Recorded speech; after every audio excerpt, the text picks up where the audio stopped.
Sir, உங்களை நீங்களே நினைச்சு பெருமைப்படுற ஒரு விஷயம் என்ன சார்? நான் என்ன நினைச்சு பெருமைப்படுற விஷயம் வந்து ரெண்டு விஷயம் தான் சொல்லுவேன்.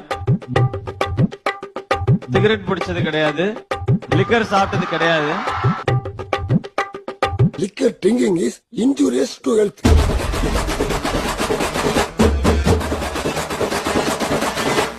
Injurious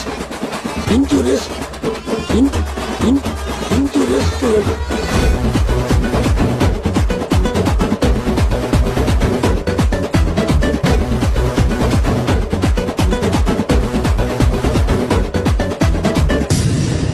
Liquor drinking is injurious to health.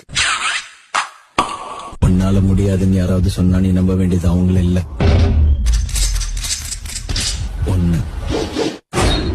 நீ யாரா வேணாரு எவனா வேணா இரு, ஆனா என்கிட்ட கொஞ்சம் தள்ளி